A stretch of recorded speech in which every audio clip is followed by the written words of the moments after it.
to the final lesson in this course. During this module, we've looked at the first steps in marketing your store, from optimizing your website to gathering customer feedback, but those are just the basics. Running and growing your business will be an ongoing process, so you have to be open to experimenting, adjusting, and learning from potential mistakes. Getting the first sales is always the hardest part. It's very common that your first customers might be your family and friends. But once your store takes off, it's all about expanding your reach and solidifying your brand. So it's important you keep monitoring your results. Monitor your store's activity. Check the demographics of your store's visitors. Who are they? Where are they from? What age range do they represent? Knowing who's interested in your products can help you adjust your messaging and make shopping in your store feel like a more personalized experience. If you see that some of your products or designs are not performing as well as others, think of ways you can make them more appealing.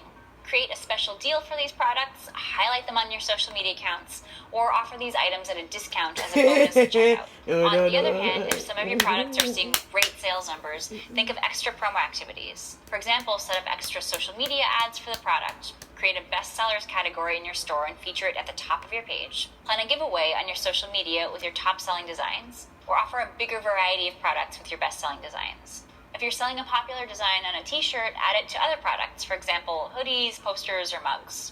Follow your niche and market trends. E-commerce trends come and go, even within a specific niche. So for your business to keep growing, you should always keep your finger on the pulse of what's popular with your customers. Follow popular creators within your niche. Be active in interest groups that cover your target audience. Look for new platforms you might reach potential customers. If you're actively following along with what's trending in your niche, you can get new ideas for designs or products. Listen to your customer feedback and see how you can apply it to your store. If a lot of customers are interested in specific colors or sizes that you don't carry, see if you can introduce them to your selection. Also, keep an eye on your competitors. Learn and experiment. With the ever-changing nature of e-commerce and digital marketing, you have to be open to learning and trying out new methods and strategies. Print on demand is a great business model for experimenting with your products and design collection, since you don't have to print your products in bulk. And you should also be flexible with your marketing efforts, especially at the beginning of your e-commerce journey. There's so many approaches you could take, not all of them will end up working for your brand. And that is completely okay. It will take some time for you to find your golden formula. But there are so many resources that can help guide you on the way. In this course, we've covered the basics to get you started, but there are many in-depth guides on different sides of running and marketing your e-commerce store. From tutorials on how to use Printful's features, to in-depth blog articles and videos about marketing and design, be sure to use these educational resources. We're here to help you make the most of your online store.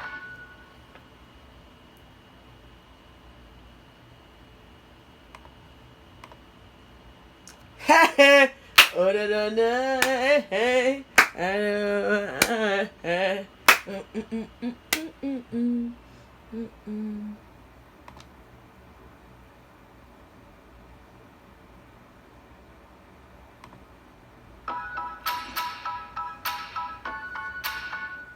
Congratulations on finishing our course for print-on-demand beginners. I hope that these video lessons helped you with learning more about the POD business model, setting up your Printful account, and publishing your first products. Setting up your own e-commerce store is a great achievement, and I hope our video guides have made the process easy for you. Now, as I mentioned in the last lesson, don't forget to keep learning and growing. Explore our other video courses and individual video lessons. Your notes and the extra resources for this course will be available for you at any time. Learning is the best way to grow, so once again, congrats on mastering our course. And remember that the road to e-commerce success has its ups and downs, but regardless, stick with it and we'll be there to support you along the way.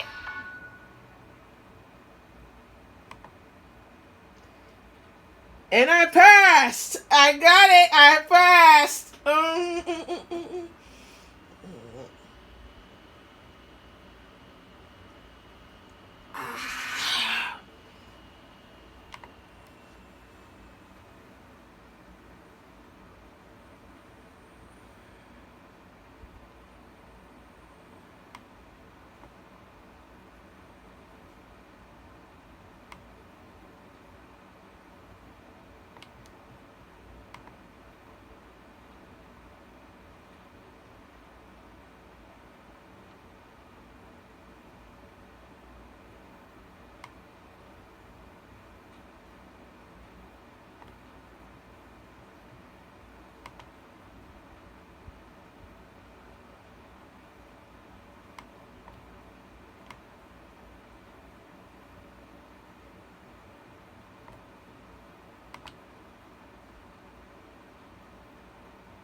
it's Elsa from Printful. In this course, you'll learn how to define what a brand is, research your target audience, figure out your brand values, find your brand personality, and create your brand name and identity. Under each lesson, you'll find a short quiz you'll have to take in order to move on to the next lesson. After you complete the full course, you'll receive 200 points you can exchange for Printful perks. So, do you want to figure out the ins and outs of creating a brand? Well then, see you in the next lesson.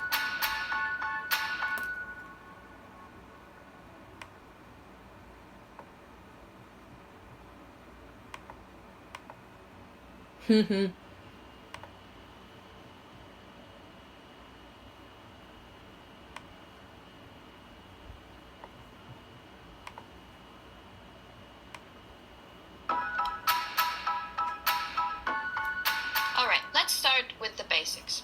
Before we get into the details of how to create a brand, we should answer the question, what is a brand? A brand is an elusive concept, so there are many answers to this question. A brand is a promise you attach to your product or service. A brand is a memory jogger of who you are and what you can do for the customer. A brand is the image people have of your company or product. British business tycoon David Ogilvy, sometimes referred to as the father of advertising, called the brand the intangible sum of a product's attributes: its name, packaging, price, its history, its reputation, and the way it's advertised. We could settle on this definition. A brand is the starting point for the relationship between your business and your customer. A brand is, in a way, much like a person. It has its history, an identity, a personality. It attracts people or puts them off. Creating, or rather finding out what your brand is a complex process, but one that in the long run will benefit your business. A well-crafted brand will increase awareness of your company, build trust between you and your customers, help you stand out from your competitors, and ensure your customers do the work for you through word-of-mouth marketing. Remember, ultimately, the brand is defined by your customers, not by you. You can influence their opinions by knowing what you want your brand to be and working towards that. But in the end, your brand is what your customers say it is, not what you want it to be. You probably don't need to think too hard to come up with companies that have good branding. Coca-Cola, Apple, and others like Nike or Starbucks are examples of brands with excellent brand equity. Brand equity is the value that the brand adds to the company. Let's say I'm selling a white t-shirt for $25. A brand like Gucci selling that same t-shirt could afford to put a much higher price tag on it. Let's say $150. People would still buy it because of the Gucci brand.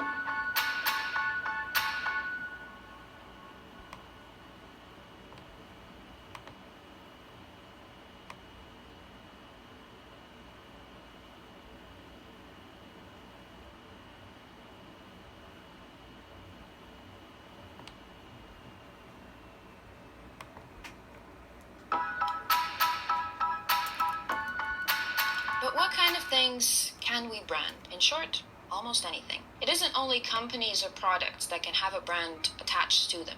A person can have a brand, like think of the Kardashians. During the 21st century, even countries have begun to take an interest in branding themselves to attract investors and tourists. When you're building a brand, think of how you want to set up the structure. The structure of a brand is often called brand architecture. Figuring out what type of brand architecture you want to adopt will be like a roadmap to your brand identity. In this course, we'll take a look at two different types of brand architecture: product branding and corporate branding. If you're a Printful user, chances are that these two will be the most relevant to you. So let's go over each of these strategies and then look at the steps you need to take in order to start building your brand.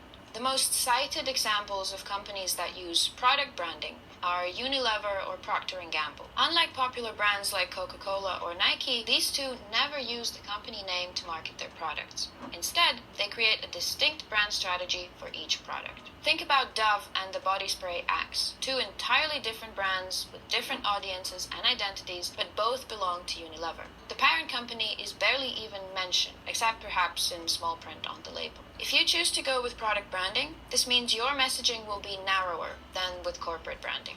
This is a good strategy if you want to build on different concepts that cater to different audiences.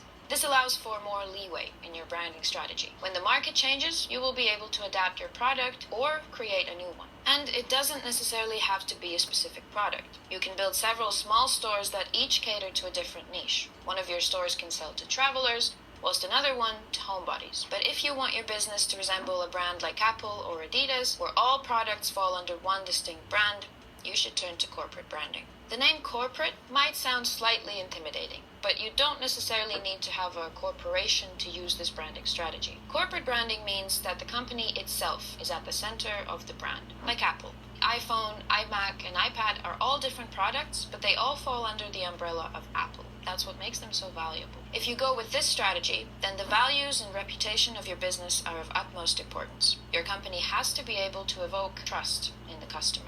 This means that your messaging and the channels you choose will be wider and more general. Product branding focuses on the qualities of the product, whereas corporate branding focuses on the spirit of the company. There's a lot more ground to cover, but if you do it right, the payoff is higher too. Good examples of companies that use corporate branding are the shoe brand Doc Martens or the outdoor apparel brand The North Face. So if you want your brand to resemble one of these, build one brand that caters generally to one niche and create your products under its name. A brand consists of both tangible and intangible elements. Things like a brand name, logo, and visual identity are tangible and visible to everyone. But on a deeper level, the brand needs values and personality, the intangible elements, to truly ground it. To build a well-thought-out brand, here's what you'll need to do. First, you need to research your market. You should figure out what your target audience is, what your competitors are doing, and how you can differentiate your brand from theirs. Second, once you know the environment your brand will exist in, you need to start laying the foundation. So what will your brand stand for? What will be its personality? And how will you describe it to your target audience? And third, when you're certain about your brand, you'll need to think about how to express it to your customers. So you'll need to craft a memorable visual identity for your brand and find a recognizable brand voice to communicate with your target audience. We've got the basics covered. Now let's talk about each of these steps in detail.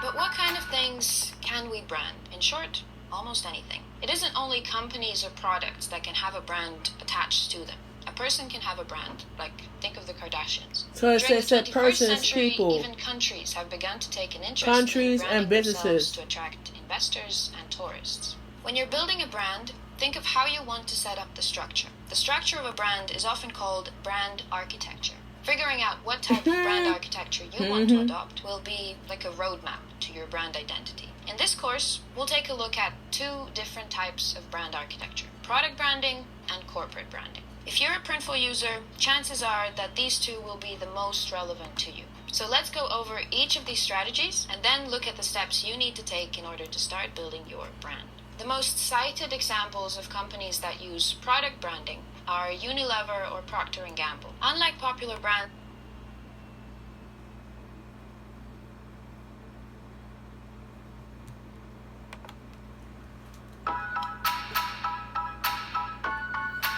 the first thing you need to do is figure out your target audience. Who is your customer? What are their values and beliefs?